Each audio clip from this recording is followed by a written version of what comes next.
standing by for terminal count. À tous de DDO, attention pour les décomptes finales. 10, 9, 8, 7, 6, 5, 4, 3, 2, unité, top. And we have engine start. And liftoff. UAP, décollage. Décollage, liftoff from a tropical rainforest to the edge of time itself. James Webb begins a voyage back to the birth of the universe. And there is the view from the upper stage camera on the Ariane 5 looking at the James Webb Space Telescope.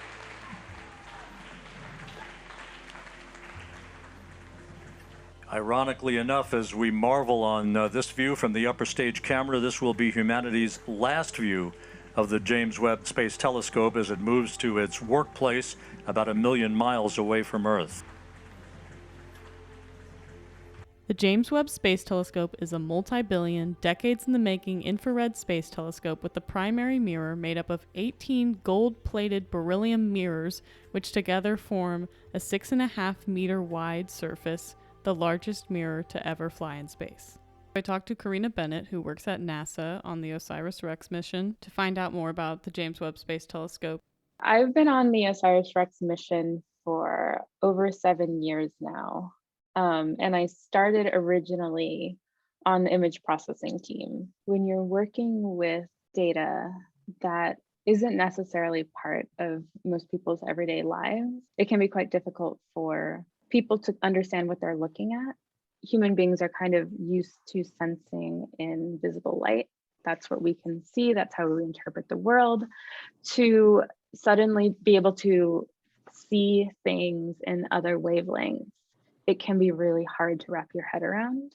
The universe is expanding from the Big Bang. And one thing that happens to these particles is the wavelengths get stretched and they get longer. Infrared wavelengths are a lot longer than visible light wavelengths. So they get so long that they're no longer the wavelengths of visible light. So you can't see them using the same tools that you could see things that are in the visible light wavelengths. The Doppler effect is what causes police sirens to go. As the siren approaches you, the sound waves shorten and the sound gets higher. And when the siren recedes, the sound waves lengthen and the pitch gets lower. The same thing can happen to light waves on the electromagnetic spectrum. As the universe expands, light from the edges of the universe lengthen, which is called redshift. Light that was once visible to human eyes shifts redder until it is no longer in the visible light spectrum.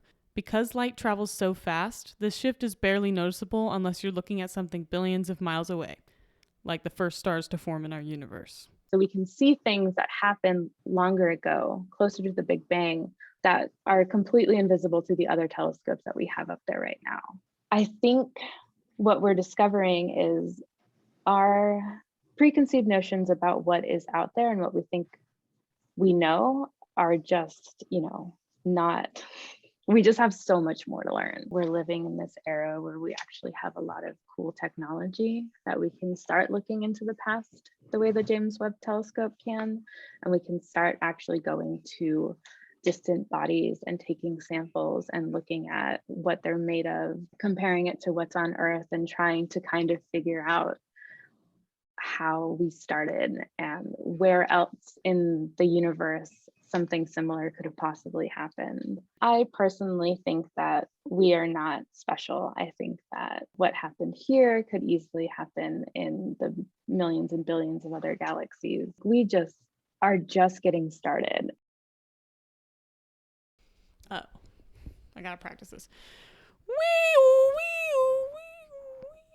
See, that just gets quieter.